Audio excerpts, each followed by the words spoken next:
నెలల వయసు ఉన్నప్పుడు బాబును నిద్రపుచ్చడానికి నాకు చాలా ఇబ్బందిగా ఉండేది. నాకు కలిగిన ఈ సమస్యకు పరిష్కారంగా నేను ఈ మదర్ అసైడ్ క్రాడల్ అంటే తల్లి పక్కన ఉండే ఉయ్యాలను తయారు చేశాను. నవజాత శిశువులకు తల్లి స్పర్శ తగులుతూ ఉంటే చాలా మంచిది. రాత్రి సమయాల్లో బిడ్డ పడుకున్నప్పుడు ఎప్పుడు పడుకునేవాడో, ఎప్పుడు లేచేవాడో, ఎప్పుడు మెలుకునేవాడో తెలిసేది కాదు. నేను తరచుగా లేచి చూసేదాన్ని. బిడ్డ నా మంచంపై నా పక్కలో ఉంటే బాగుండేది కదా అని ఆలోచన చేసి ఈ మదర్ అసైడ్ క్రాడల్ అంటే తల్లి పక్కన ఉండే ఉయ్యాలను తయారు చేశాను. 2 స్టెయిన్లెస్ స్టీల్ రాడ్లు ఉపయోగించి తయారు చేయడం జరిగింది. నాకు కలిగిన ఈ సమస్యకు పరిష్కారంగా నేను దీన్ని తయారు చేశాను. చాలా తక్కువ ఖర్చుతో 500 రూపాయల ఖర్చుతో 2 స్టెయిన్లెస్ స్టీల్ రాడ్లు ఉపయోగించి తయారు చేయడం జరిగింది. ముఖ్యంగా మస్కిటో నెట్ ఉపయోగించే వాళ్ళు తల్లి బిడ్డ ఒకే మంచంపై పడుకోవడానికి చాలా సౌకర్యవంతంగా ఉంటుంది. నా పేరు శ్రీజ. నేను ప్రస్తుతం 12th క్లాస్ పరీక్షలను పూర్తి చేశాను. సాధారణంగా మొక్కలు పెంచడానికి నర్సరీలో సింగిల్ యూజ్ బ్లాక్ ప్లాస్టిక్ అయిన బ్లాక్ పాలిథిన్ బ్యాగ్స్ను ఉపయోగిస్తూ ఉంటారు. ఈ బ్లాక్ పాలిథిన్ కవర్స్ అనేటివి పర్యావరణానికి చాలా హానికరం. ఈ సమస్యను గుర్తించి ప్రత్యామ్నాయంగా వేరుశనగ పొట్టుతో తయారు చేయబడిన బయోపార్ట్ను తయారు చేయడం జరిగింది. ఈ బయోపార్ట్ను నేను మొదటగా చేతితో తయారు చేసేదాన్ని. మొట్టమొదటిగా వేరుశనగ పొట్టును మాత్రం తీసుకొని దాన్ని మిక్స్ చేసి ఇంకా కొన్ని సహజంగా దొరికే న్యాచురల్ పదార్థాలు ఏవైతే జిగురు గమ్ముని ఇస్తుంటాయో అలాంటి పదార్థాలని కలపడం జరిగింది. అలా కలిపి పల్పు తయారు చేసి నేను మొదటగా చేతితో తయారు చేసేదాన్ని. అయితే నేను మొదటగా చేతితో చేసిన పార్ట్స్ చాలా బాగానే వచ్చినాయి. ఒక్క రోజుకు నేను కనీసం 100 నుండి 120 పార్ట్స్ తయారు చేయడం జరిగింది. ఇవి నర్సరీలో పెడితే ఉపయోగపడుతున్నాయా లేదా అంటే వాన బరువుకి కానీ, అవి ఎక్కువ వచ్చే ఎండకి కానీ, తర్వాత వాన పడే చినుకులకు కానీ, తర్వాత మట్టి బరువుకు, మొక్క ఎదుగుతున్నప్పుడు ఎటువంటి సమస్యలు వస్తున్నాయో అన్నీ నేను అక్కడనే ఆ నర్సరీలో ఉండి తెలుసుకోవడం జరిగింది.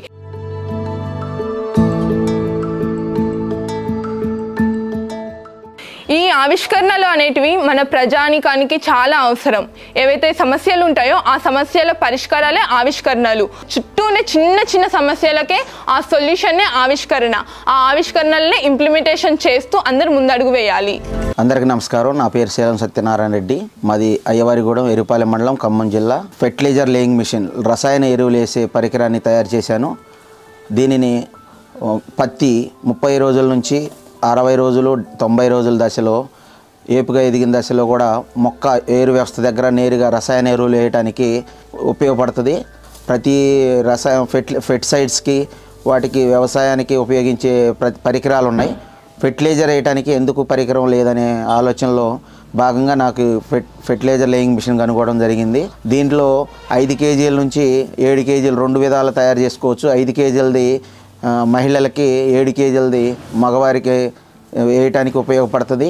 నేరుగా వేరు వ్యవస్థ దగ్గర వేయటానికి ఎరువులు వృధా కాకుండా ఉంటాయి. నేను పరికరాన్ని మొదటిగా పీవీసీ పైపుల ద్వారా చేయడం జరిగింది. ఇది బేస్ ఎండ్ క్యాప్ ఉంటుంది, మధ్యలో ఫెర్టిలైజర్ రిలీజ్ హోల్ ఉంటుంది.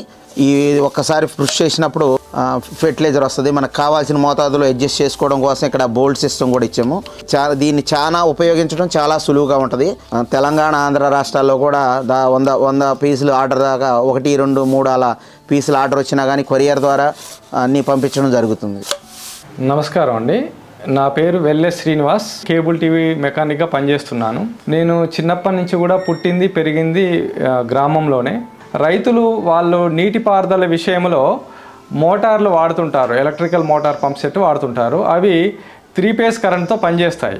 వాళ్ళు ఏంటంటే వెళ్ళి మాన్యువల్గా వాటిని ఆన్ ఆఫ్ చేయడం వలన తరచుగా విద్యుత్ ప్రమాదాలు జరిగి రైతులు మరణించడం నేను కొన్ని సందర్భాల్లో చూడటం జరిగింది. అయితే ఆ క్రమంలో నాకు ఒక ఆలోచన వచ్చింది. ఆర్ఎఫ్ టెక్నాలజీలో అంటే రేడియో ఫ్రీక్వెన్సీ టెక్నాలజీలో నేను ఒక రిమోట్ కంట్రోల్ తయారు చేయడం జరిగింది. ఈ రిమోట్ కంట్రోల్ ద్వారా కనీసం 1 కిలోమీటర్ నుంచి 2 కిలోమీటర్ల పరిధిలో వాళ్ళు వ్యవసాయ పనులలో ఉన్న వాళ్ళు రైతులు దూరం నుంచి కూడా దీన్ని మోటార్ని ఆన్ ఆఫ్ చేసుకోవచ్చు.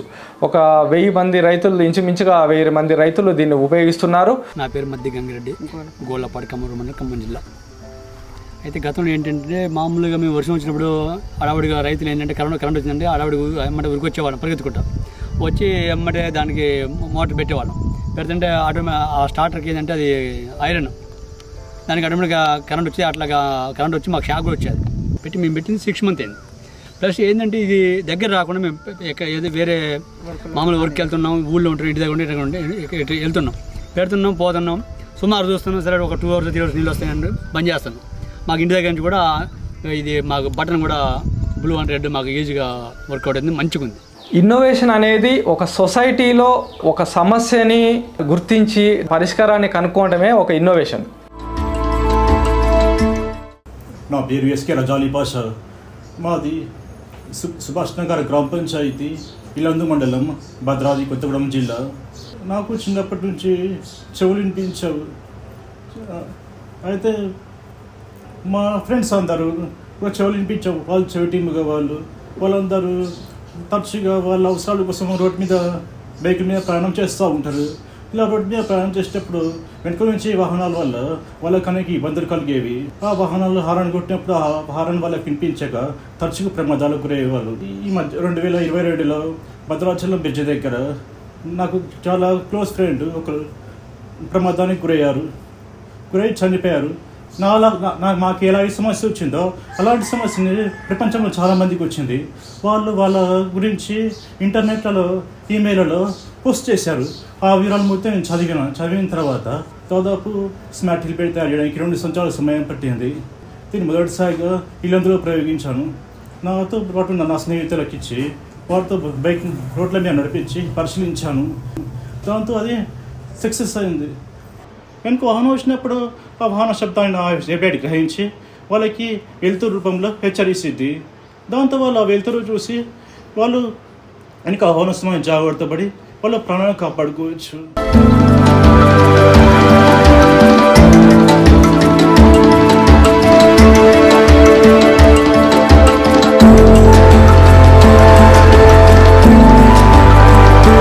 నా పేరు ముప్పారప్రాజు, మాది దుగ్గొండ మండలం, గోపాలపురం గ్రామం. నేను ఈ ఆటోమేటిక్ స్ట్రీట్ లైట్ సెన్సార్ వీధి లైట్ల కోసం తయారు చేశాను. మామూలుగా ఇది ఎలా పనిచేస్తుందంటే ఇది ఇన్ఫ్రారెడ్ సెన్సార్ తోటి పనిచేస్తుంది. ఇన్ఫ్రారెడ్ సెన్సార్ ఎలా అంటే కరెక్ట్ చీకటిని మాత్రమే అక్యురేట్ చేసి మనకు రాత్రిపూట మాత్రమే లైట్లు వెలిగించి మళ్ళీ పగలు దానికదే ఆఫ్ అయ్యేటట్టు చేస్తుంది. ఇది ఒక బాక్స్ వచ్చేసి దాదాపు ఒక 60 నుంచి 70 లైట్లకు పనిచేస్తుంది. 1 మీటర్ మీద ఎన్ని లైట్లు ఉంటే అన్ని లైట్లు దీంతో పాటు పనిచేస్తుంది. ఇది మెయిన్గా ఉపయోగం ఏంటంటే గ్రామ పంచాయతీలలో పెట్టేస్తే మాన్యువల్గా ఆన్ ఆఫ్ చేసే అవసరం లేదు. దానికదే మళ్ళీ రాత్రి వెలిగి మార్నింగ్ ఆఫ్ అయిపోతుంది. ముఖ్యంగా దీనివల్ల ఉపయోగం ఏంటంటే కరెంట్ అనేది చాలా ఆదా అవుతుంది. దీనికి తయారు చేసే ఖర్చు కూడా చాలా తక్కువ.